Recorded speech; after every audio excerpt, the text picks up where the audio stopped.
Dream Tank, in association with Peculiar Productions, is proud to present There Shouldn't Be Elves in Hammertown.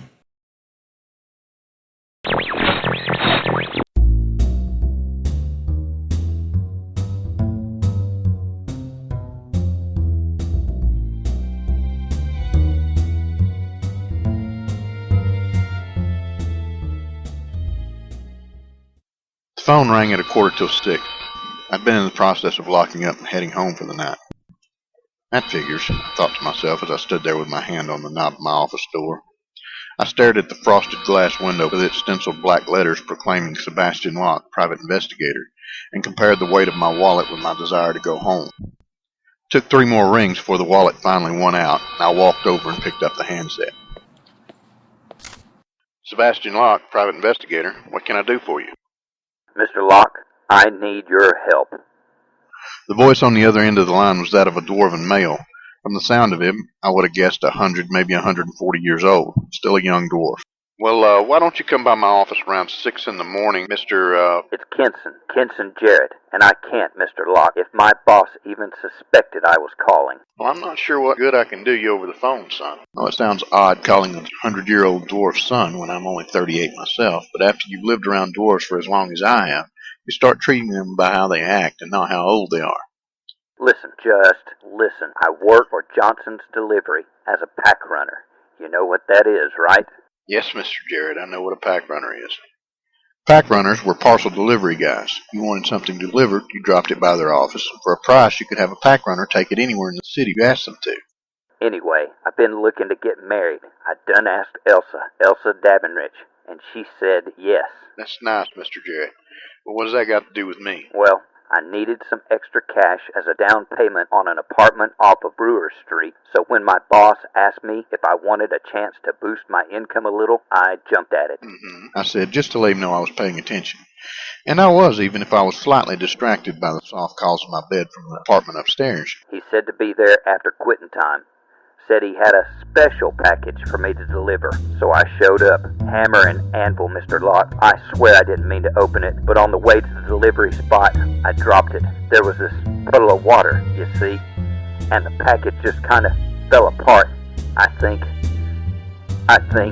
Yes, Mr. Jarrett, what do you think? I think it's an elven artifact. That got my attention. Elves were bad news. They believed that all other races were inferior and should be exterminated. Dwarves and the gnomes were fighting a desperate war against them far to the south. The war was not going in their favor. Humans were still remaining neutral, but it was getting to the point where they were going to have to join the fight. That made elves very bad news. But it couldn't be elves. Hammertown was a long ways from the front lines. What possible reason could elves have for being here?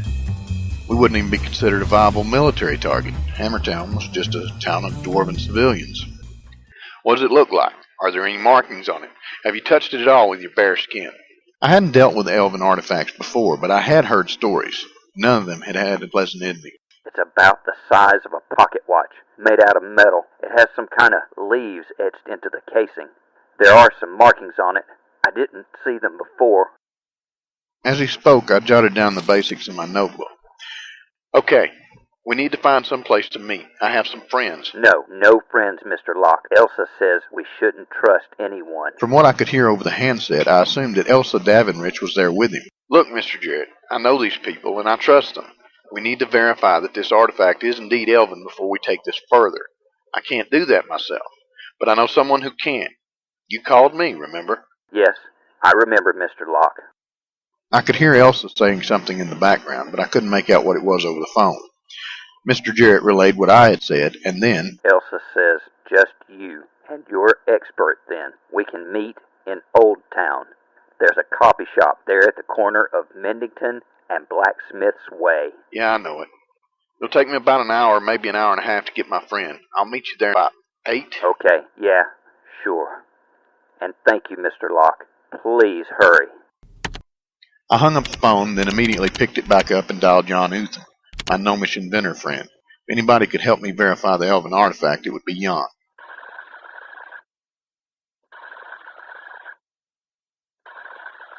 Hello? Jan, listen, it's me. Sebastian? Yeah, look, I need a favor. You got a case? Well, sort of. What do you know about elven artifacts? While I was talking, I checked my piece, made sure it was fully loaded, and put on my shoulder rig. It was a very special gun, one of Jan's inventions. It fired projectile slugs, but unlike most guns, it wasn't limited to 2 shots. The swivel-click cylinder Jan had developed replaced the loading chamber, and it would hold twice that. He'd even designed some special ammo for it.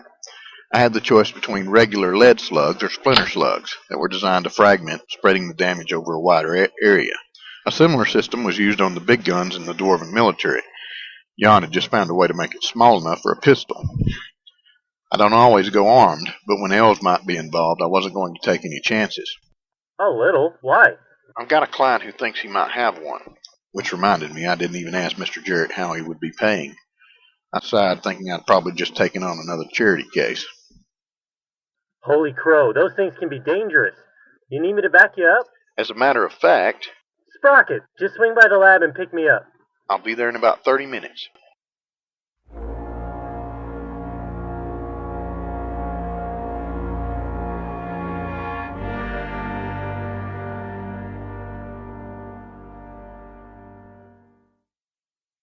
It was cool and damp outside. That was to be expected in a city that was built completely underground. Dwarves were renowned for their metalworking abilities, but in order to get that metal, they had to be very proficient at tunneling. And they were. They had mined out the entire complex that Hammertown was built in. And even though it was a small civilian town, that was still impressive. I pulled the collar of my trench coat up and checked my shoulder holster for the 3rd time since leaving my office. Talk of elves made me nervous, and elven artifacts doubly so. It kind of felt like finding a hand grenade taped to your toilet seat. I got in the car and fired the steam engine. I hadn't driven it all day, so it took a few minutes to build up the pressure to run the drivetrain. As I waited for the pressure to build, I glanced around to make sure no one had me under surveillance. There was no reason for them to, and if they were using magical means, I would know it anyway. Like I said, I was nervous. If elves were operating in Hammertown, they wouldn't want word of it getting out. The gas street lamps cast eerie shadows all around, and the night seemed to be watching me, just waiting to pounce. I opened the throttle valve and engaged the drivetrain. I felt a little better as I pulled out onto the main road. After all, it was harder to hit a moving target. There wasn't any way the elves could possibly know of my involvement. I wasn't even sure if I was involved enough to be a target yet. Now Kenson, on the other hand, I stopped that train of thought before I could follow it out. Chances are, if he didn't make the drop, they already knew about it, and he would be a target. That thought made me goose the car a little more. I wasn't sure what I could do for him, but I knew I couldn't do it from here. Jan's lab was really just a rickety old storage building that he had converted into some semblance of a workshop. It was only about 10 minutes away from my office, which tells you what kind of neighborhood he had moved into. I really couldn't understand Jan. His father was part of the upper crust, a real muckety-muck with the gnomish business types here in the city. All Jan had to do was ask, and his daddy would have bought him a lab complete with all the latest equipment. Yet Jan insisted on earning everything that he got. I respected that. I didn't understand it, but I respected it. I pulled up to the front of the lab and started to blow the whistle, but then thought better of it. The dwarves who were at home in this neighborhood probably went to bed at 6 sharp, and they wouldn't appreciate me waking them up by blowing the steam whistle over and over again, especially with me being human and all. Besides, Jan wouldn't pay any attention to it anyway. He could be kind of scatterbrained at times. I got out of the car and walked up to the front of the storage building, but before I could knock on the door, it flew open to reveal a gnome dressed in soft brown leather. A white scarf was wrapped around his neck, and a dark brown long coat covered it all. A skull cap with ear flaps was snug down on his head, completing the outfit. The gnome stood there looking at me as if he had abruptly forgotten what he was about to say. His sudden appearance startled me bad enough that I had my pistol halfway out of the holster before I realized it was only Jan. You almost got to try out one of your splinter slugs. I reholstered my pistol. Yike, you gotta be pretty skittish to be packing the heavies. What jerking the door open like that for anyway? Jan blushed and moved back into the lab, motioning for me to follow him. Now Jan is a brilliant inventor, but he is a terrible housekeeper. Piles of tools are everywhere on his workshop benches like fish at market. Gadgets and gizmos of all shapes, sizes, and design can be found along the walls and floor, usually under odd-looking diagrams with coffee stains and notes adorning them, undecipherable to anyone but Jan. When you asked me about the artifact, I got to thinking, he said loudly, a little too loudly for me to be comfortable with. This would be the perfect time to test out my new gadget, if I can just remember where I put it. We need to hurry, Jan. I know, boss. Just help me find it and we can go. Jan always called me boss for some reason, even though I never paid him in anything more than return favors. I think he kind of liked the idea of helping me with my cases. Most of them weren't really that interesting. What does it look like? What does it do? It's a scrying machine. You might have read about it in the paper. I did remember some odd story about a new invention of some sort. I just couldn't remember anything more than the headline. Scrying machine. Future bloodhound of the Civil Watch. In the Hammertown Herald. I dimly recall something about him. What good will it do us? When I found out about the Corinidite a few weeks ago, I was totally fascinated with it. Corinidite is a mineral that has a sympathetic affinity to magic. It reads the aura or signature of a type of magic. You lost me. You see, anytime somebody uses magic, it leaves a resonance. Kind of like the smell of gunpowder after someone fires a projectile-based weapon. Well, my scrying machine brings that resonance into the optical plane. Say again? It makes the trail visible to, well, not to humans, but to any being with the ability to see in infravision. And that will help us how? I asked as I picked up what appeared to be a pocket watch glued to a leather bracer. Well, an interesting side effect to using the mineral this way was the ability to categorize the magic used. The humans that use magic mostly stick to water or sound magic, while dwarves and gnomes use deep earth or mineral magic, and elves... Elves use dark sorcery or demon magic. I follow you now. Ah ha ha! This is it. Great. Now can we go? Sure. Just waiting on you, boss. I rolled my eyes and started toward the door, just then remembering I was still carrying the pocket watch gadget thingy. What is this, Jan? It's a forearm watch, so when you're busy, you don't have to hunt your pocket watch down. That'll never fly. If you're busy, chances are you're using your hands. If you're using your hands, you won't have time to look at your forearm either. True. Hadn't thought of that.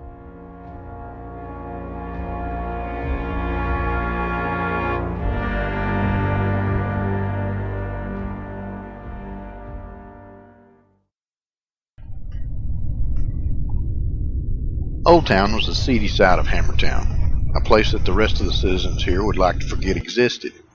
Sometimes I think they actually did forget. I knew something was wrong when I pulled up at the coffee shop we agreed to meet at. There was a civil patrol wagon sitting just at the corner, and a lot of civil guards rushing around like they had business that should have been done yesterday. I tried to rationalize. After all, I didn't know that this had anything to do with the artifact, but the sinking feeling just wouldn't go away. You work in this case, Locke? One of the watch soldiers asked me as I approached. I was having trouble recalling his name, but I had seen him around. Working as a PI, you tend to rub elbows with the guard. It was just one of the hazards of the job. Findleton, that was his name. I hope not, Finn. What's the scoop? The dwarven girl got wasted. That's about all I know. My stomach dropped a little more. There was still a chance that this was unrelated. Dwarven girls were always getting wasted down here. Didn't mean that this was our dwarven girl. You guys have a label for her yet? I'm not sure. Hey, Matt, did we find out who that stiff is? Aye. One else at Davenrich. Some of the locals knew her. The clerk at the coffee shop said she was out with her boyfriend, Kenton Jarrett. Said they were acting kind of suspicious. The clerk thought the boyfriend might have been carrying. He said Mr. Jarrett kept sticking his hands in his overcoat pocket. That tends to make the storekeepers nervous around this part of town. According to both the clerk and the one witness that was in the shop, Mr. Jarrett yelped like something had bit him. Then the Jarrett fella had hurried out and Mrs. Davenrich wasn't far behind. The witness didn't see anything after the two left the shop. We haven't located Mr. Jarrett for questioning yet. That help you any? Yeah, thanks, Finn. Can I? I indicated the body. I don't know, Locke. The new captain is over there. I don't know how he'll react to a PI on his feet. What's his name? Van Darn. Oren Van Darn. You'll like me. Everybody likes me. I thought it kind of strange that both Mac and Findleton snorted. Did they know something I didn't? Brushing it off, I headed over to the corpse. Humans! Captain Oren Van Darn glared at me with one eye. Guess he didn't think enough of humans to use both of them. I can't say that I really blame him. Being new to the Hammertown watch and all, he didn't really know me. And most of the humans you find living in dwarven cities aren't really the upstanding kind. They're usually thieves and ruffians. But don't you take your ugly carcass somewhere that isn't stinking up my crime scene? Relax, Cap, I said, paying more attention to the surroundings than to Mr. Van Darn. We're on the same team. What? This be a crime scene, not a tourist attraction, and that's captain to you, you oversized puck of bat guano. The nerve. I'll take you round back of this building and pound some manners into that gimlet little butt of yourn. Then we'll see who you're calling Cap. I might take you up on that. Jan touched the inside of my elbow. I glanced at him, and he gave a barely noticeable shake of his head. It was just about then that another of the Civil Watch approached. Captain, we found a witness. An old dwarf was lying behind the bench over there. Said he was bedding down for the night when it happened. What? Rumor has it he used to be in the Phoenix Guard, boss. Oh. The Phoenix Guard was an elite group of the dwarven military. They were the ones you called when the guano got too deep. The best trained, best equipped, and toughest outfit there was. Phoenix Guard were the ones that piloted the steam-operated power armor on the front lines. I wasn't quite sure what a dwarf of Mr. Van Darn's qualifications was doing running the Civil Watch in a town like ours, but I'm kind of glad Jan was there to stop me from making a mistake that might have cost me some teeth. Said the flash of light vanished and there was a tall person in a cloak standing there. I don't know how much to believe of his story, Captain. He had been hopped up on something. He claims he was an elf warrior, the fella. He doesn't even know what happened after that. He was too busy hiding. We brought him one of the magic sniffers. The handler said that he couldn't find a trace of the spell, sir. Magic trail's gone cold. Look, Captain, my name is Sebastion Locke. I'm a private detective. I think we got off on the wrong foot here. If you can tell me what you're looking for, maybe I can help. You're the Sebastion Locke? Well now, that changes everything. Really? I was a little surprised that it could be that easy. No! And what makes you think you can help anyway? Maybe because this woman was my client. Maybe I might have some information you don't. Do you? Probably not. I smiled at the glare he shot my way. It is possible, but I doubt it. But maybe, just maybe, I might have access to a scrying machine that could help you out, I said, indicating the black case that Jan had been holding. Just because... A scrying machine, you say? Like the one that was being proofed at the headquarters last month? I seen the reports on that. Yeah, it's just a prototype, but it has been tested and comes out accurate almost 80% of the time. See, I had been paying attention to Jan as he spouted all that technical stuff at me on the way over. Just where did you come by an expensive gadget like that? And why were you bringing it down here? Hold on. The gadget belongs to Jan here. And as for why I brought it, the lady there asked me to. Said she had some sort of artifact that she wanted me to check out. That's why Jan is here. He knows how to operate it. So you are coming to meet her then? So how do I know you didn't offer and take this alleged artifact? My dear Captain, if I had robbed and murdered her, would I be offering to help now? You might be, just to throw me off. You humans are a sneaky lot. But if you have a scrying machine, that might just be your only redeeming quality. Seeing as to how the city council was breathing down my neck before I even started this bloody job. This could suit the dragon a bit, so to speak. Is that Captain of the Watch speak for, would you please use your magnificent machine to help me solve this murder? The captain glared at me and remained silent for a long 2 heartbeats before finally nodding ever so slightly. Well, I and my companion would be delighted to assist you, Captain. Could you give us a few moments to set up? I'll see to it you're not any more disturbed than you already are. Thank you, my good dwarf. I know, I should have just let it go, but I have trouble in that area and I just couldn't resist.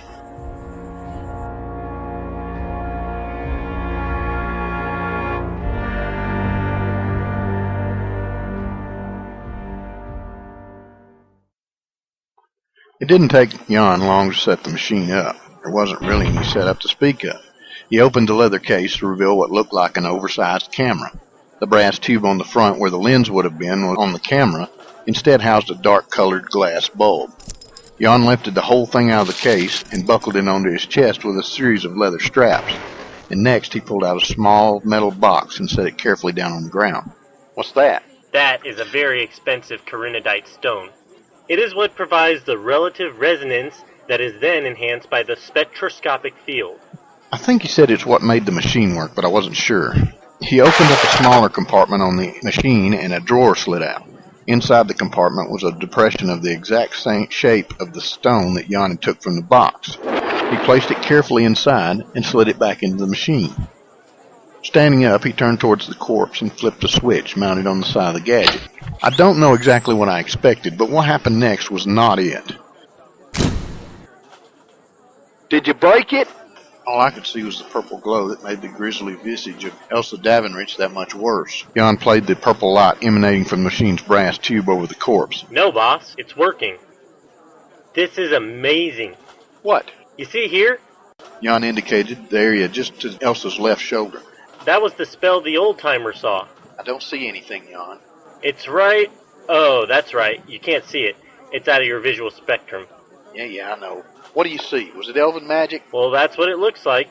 He replied absent-mindedly. He fanned the air in front of him as if waving away smoke. Sensational! Well, why can this contraption pick it up and the magic sniffers couldn't? Kyrenidite is more sensitive to magic than a hound's nose. That's interesting. What? I was coming to realize I didn't like not being able to see in the infrared. There's a spectral trail. I glanced over my shoulder to see how close the captain and his men were. Can you follow it? It's kind of faint here, but I bet it gets stronger the closer we get to the source. The source being the elven artifact, right? Absolutely. Then let's. What about Captain Van Darn? Shouldn't we tell him? If it's an elven artifact, I'd rather not have a bunch of Civil Watch soldiers handling it. Besides, my client's still missing. I bet when we find the artifact, we'll find Mr. Jarrett. What if we run into an elf warrior? The old-timer said he saw one. Packing the piece you made me. The heaviest for ammo. I can take down a trollkin. Be okay. You're the boss. Jan moved off away from the crime scene, following a trail I couldn't see. Maybe after this, I could get Jan to make me some infrared spectacles. I was right. The trail is getting brighter. I followed along behind Jan as he led the way with the eerie purple light guiding us closer and closer to the edge of Hammertown. Soon we had wandered away from the crime scene and down a side alley. The surroundings gradually changed as we proceeded, becoming less and less respectable. Houses were vacant more often than not. We found ourselves among the sparsely lit foundry warehouses that used to be the busiest part of the city. Now they stood like ghosts from a lost age of prosperity. Glass from busted street lamps crunched under our feet as Jan continued across a good-sized parking lot towards a dingy-looking structure that could have once been a break room or a bunkhouse for the surrounding stockyards. Jan was navigating by infravision. I was following the light from the scrying machine. I had drawn my gun a few blocks back, thinking that the surroundings and circumstances warranted that I carry it at the ready instead of in my holster. The pungent smell that wafted out of the doorway was awful. I almost vomited from the sickly sweet aroma of rotting meat. I could hear rats scurrying around in the dark as we entered. Slow down, Jan. Some of us can't see. Huh? What was that, boss? I grunted, a little frustrated. I didn't want to announce my handicap too loudly without any way of knowing who or what we were following, or how close they were. The light from the scrying machine went out, plunging us into the smothering darkness. Jan! Jan, are you okay? Jan! There was a scuffling sound in front and to the left of me, but I couldn't see what it was. I moved forward with my gun extended, groping my way slowly over to where I'd last seen Jan. Without warning, something hammered into my forearm. My hand went numb and my piece clattered off into the room somewhere. Stars exploded in the blackness as something that felt like a brick hammered me in the jaw, and pain lanced through me as more blows rained down from the darkness. I stumbled and then slowly fell. I think I was blacking out, but since it was already too dark to see, I really couldn't tell. Stand down and back away slowly. The scratch and hiss of a match lighting echoed in the room, and suddenly harsh orange light blazed to life. I could barely see. My left eye was swelling shut, but at least I could still see out of my right one. There, standing over me, was a real live elf, with my blood dripping from the ruined metal straps encircling his leather-clad knuckles. He was dressed in thick black animal hides and wearing a jacket with a metal guard covering his right shoulder.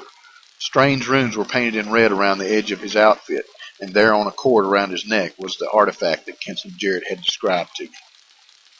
You okay, Locke? Pendleton asked from the doorway. He stood there with a scattergun aimed at the elf's belly. You, back up. Jan? I crawled over toward the wall where Jan lay in a crumpled heap. There was blood all over his face from a gash in his forehead, and there was enough of it that I couldn't tell how bad he was injured. Jan, talk to me. Can we get a medic in here? Another Civil Watch soldier, one I'd never seen before, eased into the room carrying a twin to Pendleton's scattergun. Jan groaned and shifted. I let out a relieved breath. At least he was alive. I looked up at the elf just as the artifact around his neck lit up. Red light flashed out from the edge of the disc, and the sigils engraved in its face glowed like molten metal. The elf snatched the cord from his neck like it had suddenly burned him and cast it into the center of the room. Both of the Civil Watch's scatter guns went off at once as it flared up and out into an oval of shimmering red. The air was suddenly filled with stone shrapnel blasted out of the back wall from the scatter gun, but the elf had already moved. Stratus Veras! Green fire burst forth from the runes inscribed on his gloves that were still covered with my blood. The blast of heat was intense. I covered Jan as best I could as the blistering flames rolled above us. The green fire caught the two watch soldiers off guard. They hadn't had too many dealings with magic, probably none with combat magic, so it took them completely by surprise. The flames only lasted for a moment, but it was enough to incinerate poor Fendleton and his partner. I scrambled around the floor looking desperately for my dropped gun as two more elves emerged from the glowing vortex that had appeared over the artifact. One was definitely a female, but I couldn't tell about the other one because it was clad all in armor. The female was carrying a longbow with an arrow nocked and ready, and was dressed in black leather similar to the male. The only difference was the runes. The runes were golden on the female elf's outfit. The other's armor was also trimmed with golden runes, and a winged helmet with the visor down covering its head. It carried a shield and a wicked-looking silver mace, also with matching runes. The female immediately dodged to the left as her companion peeled off to the right. I finally found my gun as Captain Van Darn and two more watch soldiers poured into the room. "Take cover, elves! Elves, 3 of them, and they're armed!" Van Darn immediately went low, and for a dwarf, that's saying something. The other 2 guards were a little slower, but they followed their captain's lead, getting low and scrambling in to opposite sides of the room. The elven male had disappeared through a doorway in the back of the room just as 2 black arrows buried themselves into the doorframe. The other 2 elves immediately flanked each side of it, the huntress knocking another arrow. I aimed at the nearest, but something about the way these 2 acted stopped me from pulling the trigger. I didn't think she had accidentally fired at the male elf. Apparently the guards hadn't noticed. Another scattergun blast sent more brick and mortar shards into the air, spraying the 2 newcomers. The armored elf turned back towards us. We had suddenly warranted their attention. The runes around the edge of its shield lit up in sequence, and as the circle was completed, a bubble appeared around. "Don't fire! I think these 2 are after the 3rd. I don't care if they're bloody cousins, Locke. They're bloody elves! Van Darn rose up and fired the scattergun at the doorway, but the glowing bubble seemed to deflect the shot harmlessly around them. Seeing it had no effect, he fired the 2nd shot just for good measure and then dropped back down to reload behind the rubble pile that he had been using for cover. The armored elf said something to the huntress. She nodded and swung back around the doorway and into the blackness beyond. "This is of no concern to you, human." The voice was female, and her common speech had a weird accent to it. "We shall deal with the taker." Armor propped the shield up next to the door and spun after her partner. I noticed that the runes on the shield were going out slowly, one by one, in the same order that they had lit up in. "I need some help here, Captain. Jan's hurt pretty bad, and I can't drag him to the door." Gnomes and dwarves have very thick bones and hides. That made them heavier than men. It was why they stayed away from large bodies of water. They had a tendency to sink like stones. Gnomes weren't quite as bad, but they were still heavier than they looked. I had moved away from Jan, and was now closer to the shield than I was to him. I didn't want to turn my back on it when trouble could emerge from it at any second. Duggins, get over here and haul the gnome out! Shims, you cover him! Yes, sir. Yes, sir. Van Darn zigzagged across the room over to where I sat propped up against the wall. "How'd you find us?" Magic sniffers. "Thought the trail was too cold for them." Aye. It were for them, but the trail from that machine of yourn 'twas really fresh. Are you alright? I nodded. The last rune on the shield went out, and a shaft of black energy shot through the doorway, stabbing through Van Darn's shoulder plate and knocking me back. I rose up and fired off a quick 3 rounds, taking no time to aim. It was more just to drive the attacker back to cover than anything else. That pinches a wee bit. The shaft of energy had vanished and blood poured out from under the armor. I'm not sure how much a dwarf can lose before he bleeds out, but at the rate he was going, I didn't think it was going to take long. The light from the artifact had died, and it lay there in the glow from the exposed wood that had caught fire earlier. Duggins and Shims had gotten Jan through to safety during the lull, and I could see them peeking around the main door. "You, Duggins, same drill." I waved at Van Darn. He nodded and started back inside. I ain't going anywhere, you bloody daft human. He had already turned pale, and the effort it took to speak was way too much. His eyes rolled back in his head, and he went limp. I reloaded and stayed where I was, covering them as Duggins dragged their boss across the rubble. The back rooms had gotten really quiet, but no one emerged. How many of you are there? I asked Shims, who had come up beside me to help me cover the door. We're it. What's worse is no one knows we're here. Captain was pretty hot when he found out you had gone off on your own. He didn't even take the time to call it in. So nobody's coming to the rescue then? Nope. We got your friend in the troll wagon. He's not in too bad a shape. He needs medical help soon, though, and I'm not sure about the captain. Okay, it's gotten awful quiet back there, and I'm not sure if there's a back exit to this place. So, you go back and get with Duggins. One of you take the 2 injured and get them to the hospital. Call it in from there and give them our location. The other one of you needs to circle around the building and see if there's a back exit. Cover it. We don't want a bunch of elves terrorizing Hammertown. And make sure who you're shooting at. I don't want to chase them out back and get shot by friendly fire. Unless you've got a better plan. Sounds good. Shims nodded and backed towards the door.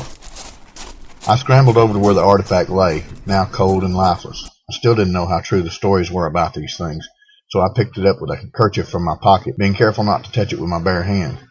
Wrapping it up, I stuffed it back into the same pocket. Instincts took over and I ducked down as there was a huge clanging boom from the back room. A brief flash of green light followed close behind it. It made me think. It really was dark back there. Elves also have infravision, which left me once again handicapped by heredity. I was definitely going to see about getting me some infravision spectacles. Maybe goggles, I thought. I wouldn't want them flying off during the action or all the rolling around that I was doing. Picking up a plank that was still burning, I tossed it into the back doorway and into the darkness beyond. It gave off enough light to see by, but just barely. Armor was down. I could see her in the flickering glow. I didn't know if she was dead, but she wasn't moving. I darted into the room and took cover behind some old metal shelving that had been laying there.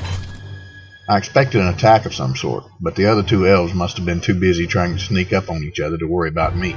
Armor lay flat on the ground, away from any possible cover. Her helmet had been knocked off during the battle, and her armor looked like it had taken a direct hit from whatever magic elf boy had been throwing around. I knew from stories that takers could pack some pretty nasty spells. She was still breathing. I didn't know if that was a good thing, her being an elf and all, but these 2 hadn't tried to beat me to a bloody pulp as the first match, so I decided to give her the benefit of the doubt. She was too exposed where she was at, but she wasn't a threat to Elf Boy at the moment. I glanced around and didn't see anyone, so I eased over to her side. Her face was bruised and battered, but very beautiful, even with the ugly elven runes tattooed around her left eye and down on her cheek. She groaned as I touched her neck. I looked around for her mace, but it was nowhere to be seen. Foolish human. Compassion is for the weak. Exactly why your kind will fall to my own. Your weakness has become your end. The air shimmered and Elf Boy was abruptly standing in front of me with one hand raised to cast and the other one holding a small bubble of energy identical to the one the shield had produced, only smaller. I froze. At that moment, a scattergun blast echoed over my head and I ducked down out of reflex. Bits of flesh and blood blew out from the taker's leg. He screamed and dropped to one knee. The hand he had been preparing to cast a spell from switched targets from me to the door behind me. I turned just in time to see Captain Van Dorn, pale as death, stumbling and carrying a smoking scattergun. His momentum carried him on over behind the shelves that I had taken cover behind earlier. Tenebris Soul! Dark shards of black energy riddled Shims as he came through the doorway behind the captain. No! Shims screamed and fell back, disappearing into the front room. The taker started spouting more of those elven words as Van Dorn whirled out from behind his cover and fired again. A giant ghostly hand appeared in the air and pulled the ground up between them. The scattergun blast hammered into the earthen shield, scattering debris out in a harmless puff of dirt.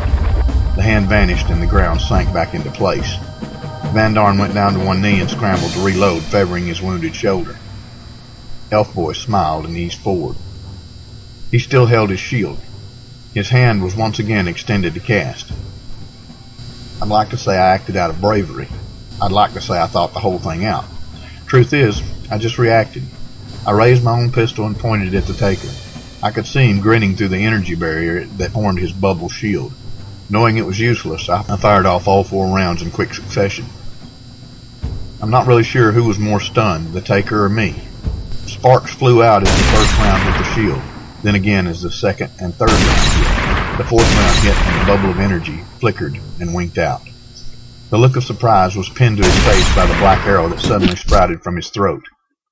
Huntress walked out of the darkness, still drawing and firing. 2 more arrows buried themselves in the taker's chest. She fired one last arrow into the body as it crumpled over. Enough, lady. He's dead already, I said in exasperation. You can never be too sure with takers. Thank you for drawing his fire. Don't expect it to happen again. I tried my best to cover the fact that I hadn't even known she was there. Captain Van Dorn? Call me Oren. Is he dead? Yeah, I'd say so. Good. I'll kill you later, Locke. I'm too bloody tired right now. Okay, Cap, just hang in there. So how do we resolve this? You could just let me use the gate anchor, and I could leave. You mean the artifact? That would be one way, but I have a problem with that. And what might that be? I'm not sure what it was, but it was suddenly as if I was very close to danger. She never changed her stance or demeanor, but I knew the next words out of my mouth might determine whether I lived or died. The dwarf that was carrying the gate anchor. He's still missing. The tension was suddenly gone. The taker captured him. They sent him through the gate. He is beyond your help now. What happens to the gate once you're through? Once it collapses, you can lock it away, or destroy it. It matters not to me. Why were you in armor there? Habo Ardenver. And I am Talum Kinder. Nice to meet you, ma'am. I'm Sebastion Locke. Now, why were you and Habo there, hunting down a taker? Aren't you both on the same side? There's a small faction, very small, that believes what the elven nation is doing is wrong. We are part of that faction. What are takers doing in Hammertown? Nothing here that could possibly interest you. I walked over and checked Van Dorn. The bleeding had stopped, but he was still extremely pale. Talum checked her friend, too. How did you get enough oomph to get back in the fight anyway? You looked like you were done for. Dwarven magic, me friend. A trade secret. Maybe one day I'll tell you. On the contrary, you have what the elven nation is running in very short supply of. Blood sacrifices. The magic of the elven nation is blood magic. Sorcery. The more powerful the spell, the more blood that is needed. The elven nation is getting low on sacrifices, so it sends out takers. I do not believe that Hammertown was the target. I think the taker was summoned prematurely, perhaps by accident. I stood up and turned around in shocked silence, unsure as how to reply to that. I'd never really thought about how their magic worked. I walked over to the doorway where Shims had been hit. He groaned, but didn't move. Where's Duggan, Shim? He took the gnome to the hospital. Captain wouldn't go. Captain took some stuff from his med kit. Said he'd be fine. I know. We'll be okay. Just have to wait for help to arrive. Just hold tight. I'm sorry I could not stop the taker sooner. Crops, lady. Stop sneaking around. I'm sorry. Look, all I want to know is how to keep them out of Hammertown. Tell me that, and you can go back to wherever you came from. I don't know how. We disrupt the small expeditions when we can, but we haven't discovered a way to keep them from sending takers out. You have a way of warning me then, so at least I know when to gear up for trouble? I cannot guarantee anything, Sebastion Locke. But what warning I can give to you, I will. Here. She reached inside her jacket and withdrew a small, clear gemstone about the size of a coin.